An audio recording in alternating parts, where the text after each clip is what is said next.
He's regarded as one of the most controversial leaders of the 20th century, loved by some in the Arab world and hated by the West. His reign has survived even the most power-hungry dictators on the planet. His wealth and eccentricity have made him the object of international tabloids. His ascension to power has been as spectacular as his demise. In this video, we'll examine the life and career of Muammar Gaddafi, the man who ruled Libya with an iron fist and whose aura and politics made him one of the most contentious leaders of the 20th century. Muammar Muhammad Abu Minyar al-Gaddafi was born in the deserts of Tripolitania, western Libya, near Qasr Abu Hadi, a rural area outside of the town of Sirte. His ancestors were from Qadidfa, a small and relatively insignificant Arab tribal group. His mother's name was Aisha bin Niran, and his father's name was Muhammad Abdul Salam bin Hamid bin Muhammad, who earned a meager living as a goat and camel herder. His maternal grandmother is said to have been a Jew who converted to Islam. The family, like other contemporary nomadic Bedouin tribes, was illiterate and did not keep birth records. Many biographers have used the date of June 7th as the official birthday of Gaddafi.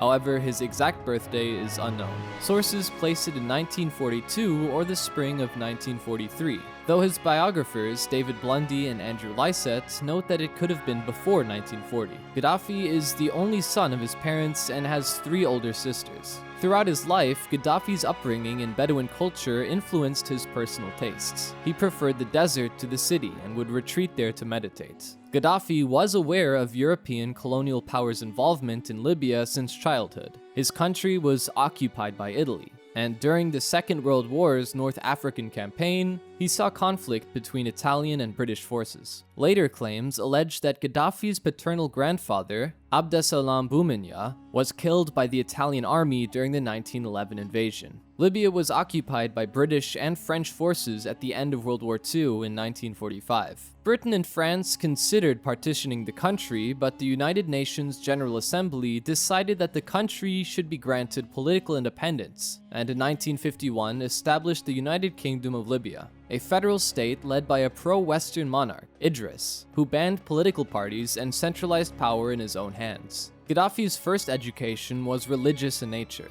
It was provided by a local Islamic teacher. He received further education after moving to nearby Sirte to attend elementary school. Despite the fact that education was not free in Libya, his father believed it would benefit his son greatly. Gaddafi slept in a mosque during the week and walked 20 miles to see his parents on weekends. Gaddafi was bullied at school for being a Bedouin, but he was proud of his heritage and encouraged other Bedouin children to be proud as well. He and his family relocated from Sirte to Saba, a market town in Frezan, south-central Libya, where his father worked as a caretaker for a tribal leader. Muammar attended secondary school, something neither parent had done. Gaddafi was well liked at this school, and some of his classmates became important figures in his later administration, most notably his best friend, Abdul Salam Jalaud. Many Saba teachers were Egyptian at the time, and Gaddafi had access to pan-Arab newspapers and radio broadcasts for the first time, particularly the Cairo-based Voice of the Arabs. Gaddafi grew up during significant events in the Arab world, such as the 1948 Arab-Israeli War, the Egyptian Revolution of 1952, the Suez Canal crisis of 1956, and the brief existence of the United Arab Republic between 1958 and 1961. Gaddafi admired the political changes implemented in Egypt by his hero, President Gamal Abdel Nasser. Nasser advocated Arab nationalism, the rejection of Western colonialism, neo-colonialism, and Zionism, and a shift from capitalism to socialism.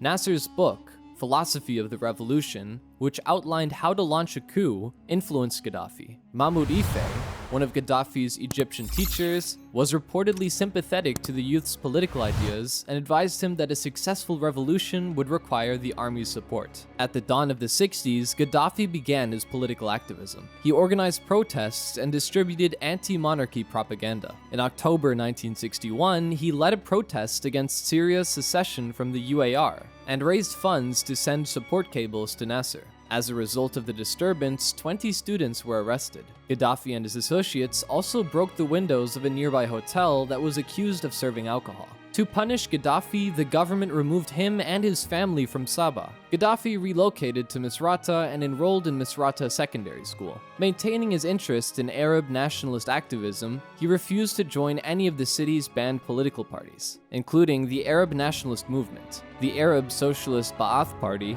and the Muslim Brotherhood, claiming that he rejected factionalism. He devoured books on Nasser and the French Revolution of 1789, as well as the works of Syrian political theorist Michel Aflaq and biographies of Abraham Lincoln, Sun Yat-sen, and Mustafa Kemal Atatürk. Gaddafi realized that joining the armed forces was the best way to advance his social status in Libya. He began his military training in Benghazi, Libya, and eventually trained in the United Kingdom in 1966, where he learned English. At the age of 27, he led a bloodless military revolution against King Idris, the ruler of Libya at the time. As soon as Gaddafi took power, he began dismantling contracts between foreign oil companies and King Idris that were based on exporting Libya's natural oil for pennies, leaving little for the Libyan people. In 1970, Gaddafi removed US and British military bases from Libya. He expelled the majority of Libya's native Italian and Jewish communities the same year. And in 1973, he nationalized all foreign-owned petroleum assets in the country. In accordance with his own strict Islamic principles, he banned alcoholic beverages and gambling.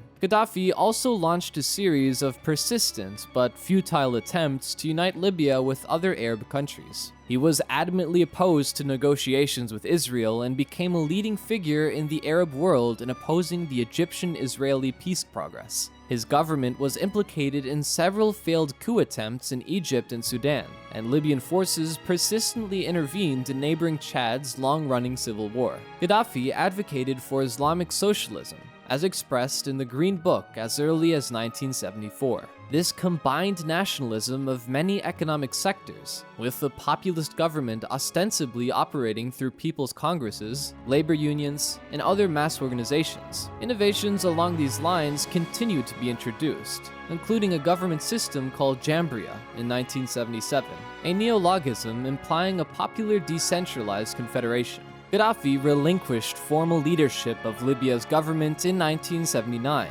but despite claims of merely guiding a revolutionary form of populist democracy, the reins of power remained firmly in his hands. In the meantime, Gaddafi was becoming known for his erratic and unpredictable behavior on the international stage. His government funded a wide range of groups around the world that sought revolutionary goals of their own, including the Black Panthers and the Nation of Islam in the United States, and the Irish Republican Army in Northern Ireland. Libyan agents assassinated émigré opponents abroad, and his government was allegedly involved in several bloody terrorist incidents in Europe, carried out by Palestinian or other Arab extremists. These activities brought him into increasing conflict with the US government, and in April 1986, a force of British-based US warplanes bombed several sites in Libya, killing or injuring several of his children and narrowly missing Gaddafi himself. Libya's alleged involvement in the 1988 bombing of a civilian airliner over Lockerbie, Scotland, resulted in UN and US sanctions that further isolated Gaddafi from the international community. However, in the late 1990s, Gaddafi handed over the alleged perpetrators of the bombing to international authorities.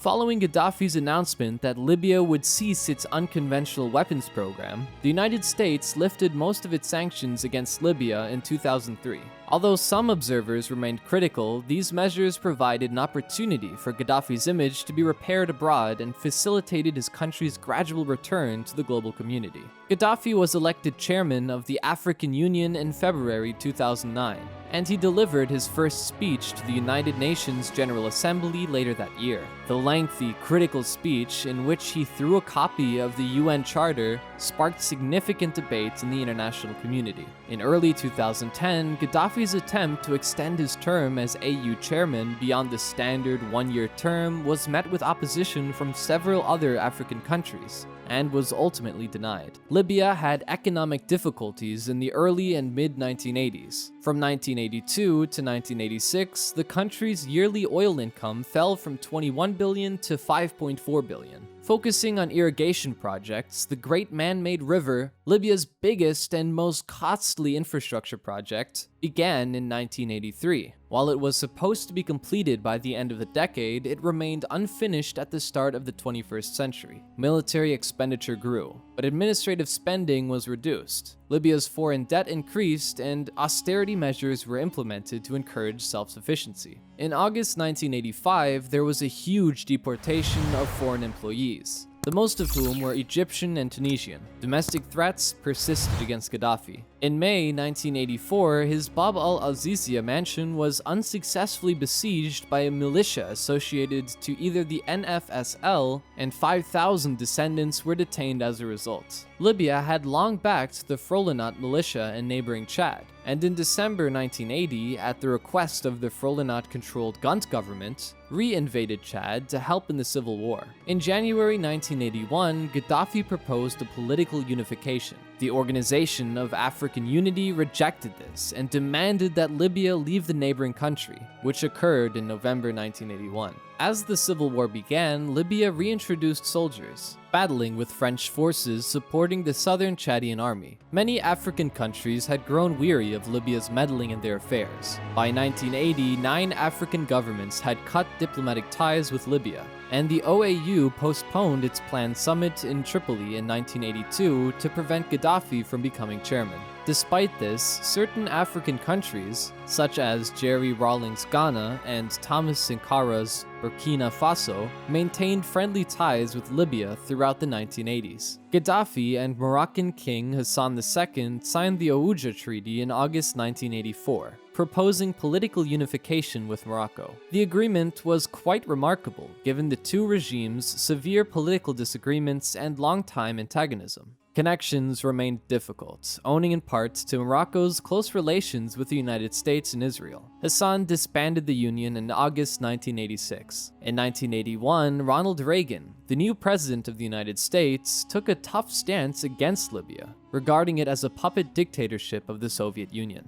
Gaddafi emphasized his trade ties with the Soviet Union, returning to Moscow in 1981 and 1985, and threatening to join the Warsaw Pact. Nonetheless, the Soviets were wary of Gaddafi, seeing him as an unpredictable radical. In August 1981, the United States conducted military drills in the Gulf of Sirte, which Libya claimed as part of its territorial seas. The United States shot down 2 Libyan Su-22 fighter jets that were on an intercept trajectory. Reagan recommended U.S. corporations working in Libya to minimize the number of American staff stationed there after closing Libya's embassy in Washington, D.C. The United States imposed an oil embargo on Libya in March 1982, and in January 1986, it ordered all U.S. corporations to discontinue operations in the nation, albeit several hundred employees stayed when the Libyan government quadrupled their salary. The U.S. Navy conducted maneuvers in the Gulf of Sirte again in the spring of 1986. The Libyan military replied, but failed as the U.S. sunk 6 Libyan ships. Diplomatic ties with the United Kingdom were also severed when Libyan diplomats were suspected of murdering Yvonne Fletcher,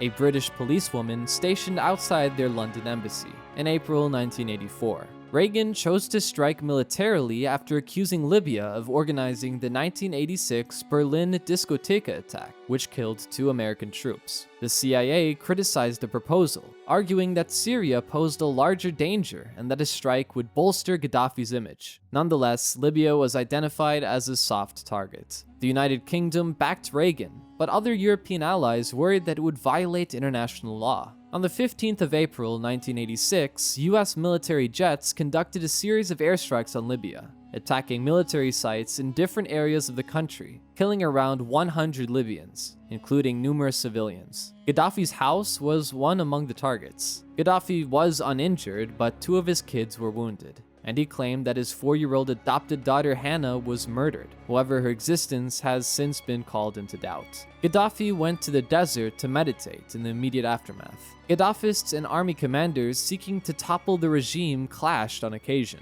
Despite foreign condemnation, Reagan's popularity increased at home. Gaddafi's image as an anti-imperialist was cemented both domestically and beyond the Arab world, and in June 1986, he ordered that the names of the months in Libya be altered. To deal with the reduction in oil earnings, Libya implemented a series of liberalizing economic reforms in the late 1980s. Gaddafi declared the commencement of the revolution within a revolution in May 1987, which started with industrial and agricultural reforms, and saw the reopening of small businesses. The Revolutionary Committee's operations were restricted. In March 1988, their function was curtailed by the newly formed Ministry for Mass Mobilization and Revolutionary Leadership to limit their violence and judicial role, with Gaddafi openly denouncing them in August 1988. Gaddafi erroneously claimed that there were no more political prisoners in Libya when hundreds of political detainees were released in March. In June, Libya's government produced the Great Green Charter on Human Rights in the Era of the Masses, which included 27 articles outlining aims, rights, and assurances to improve Libya's human rights situation, including limiting the use of the death sentence and pushing for its ultimate eradication. Many of the Charter's recommendations were adopted the next year, while others remained dormant. In 1989, the government established the al-Gaddafi International Prize for Human Rights, which was to be granted to third world personalities who have fought against colonialism and imperialism. The first recipient was South African anti-apartheid fighter Nelson Mandela. Between 1994 and 1997, the government established anti-corruption committees to combat corruption, notably in the business sector. Following the 1986 US raid, the army was purged of alleged disloyal personnel, and Gaddafi declared the formation of a popular militia to replace the army and police in 1988. Libya started producing mustard gas at a facility in Rabta in 1987, while officially denying storing chemical weapons and attempting unsuccessfully to create a nuclear weapon. Domestic Islamist resistance grew during this time, including organizations such as the Muslim Brotherhood and the Libyan Islamic Fighting Group. Several murder attempts against Gaddafi failed, and in response, security forces raided mosques suspected of harboring counter-revolutionary cells. In October 1993, sections of the increasingly marginalized army attempted a failed coup in Misrata, while Islamists began an insurgency in Benghazi in September 1995. And an anti-Gaddafi football riot erupted in Tripoli in July 1996. Gaddafi was thrilled in 1989 when the Arab Maghreb Union was formed, combining Libya in an economic deal with Mauritania, Morocco, Tunisia, and Algeria. He viewed it as the beginnings of a new pan-Arab union. Meanwhile, Libya increased its backing for anti-Western terrorists like the Provisional IRA. In 1988, Pan Am Flight 103 was bombed over Lockerbie, Scotland, killing 243 passengers and 16 crew members, as well as 11 on the ground. British police investigations identified 2 Libyans as the main suspects, Abdelbasset al-Megradi and Lamine Khalifa Fima, and in November 1991 filed a proclamation requesting that Libya give them up. When Gaddafi refused, citing the Montreal Convention, the United Nations imposed Resolution 748 in March 1992, launching economic sanctions against Libya that would have far-reaching consequences for the country's economy. As a result, the country suffered a financial loss of approximately $90 million. Further problems arose with the West when the US shot down 2 Libyan warplanes off the Libyan coast in January 1989. Many Arab and African countries rejected the UN sanctions, which Mandela criticized during a visit to Libya in October 1997, when he commended Libya for its role in combating apartheid and bestowed the Order of Good Hope on Gaddafi. The sanctions were eventually lifted in 1998, when Libya agreed to let the suspects be extradited to the Scottish court in the Netherlands, a procedure supervised by Mandela. The trial resulted in Fima's acquittal and al-Maghari's conviction. Gaddafi was deposed in less than a year after more than 4 decades in power. The Tunisian Revolution, which took place in January 2011, deposed longtime tyrant Zine al-Abidine Ben Ali and triggered the Arab Spring.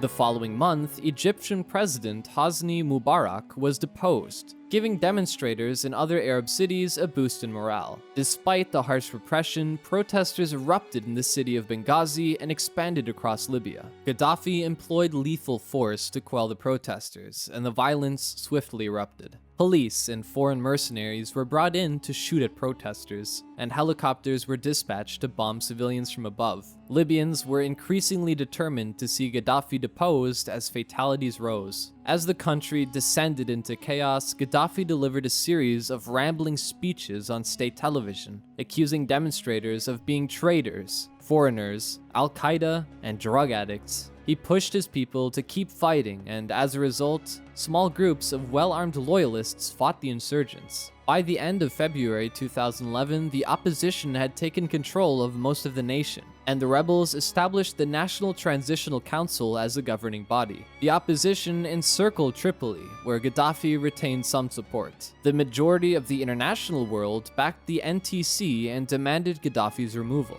At the end of March, a NATO alliance started providing airstrikes and a no-fly zone to the rebel troops. Over the following 6 months, NATO's military action proved pivotal. A NATO airstrike in April killed one of Gaddafi's sons. When rebel troops took Tripoli in late August, it was seen as a decisive triumph for the opposition and the symbolic end of Gaddafi's authority. The International Criminal Court issued arrest warrants for Gaddafi, his son Saif al-Islam, and his brother-in-law for crimes against humanity in June 2011. More than 30 nations recognized the NTC as Libya's legitimate government in July. Gaddafi had lost control of Libya, but his location remained unknown.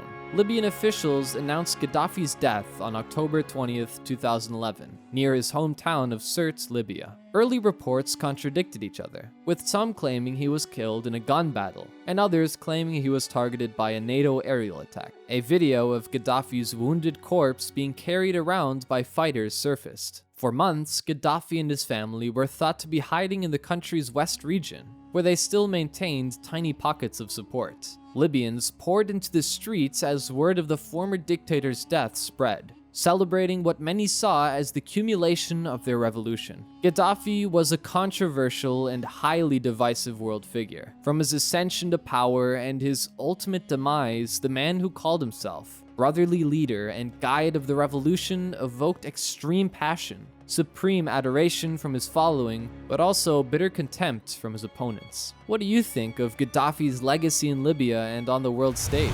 Tell us what you think in the comments below. If you liked this video, consider subscribing to enjoy our next videos.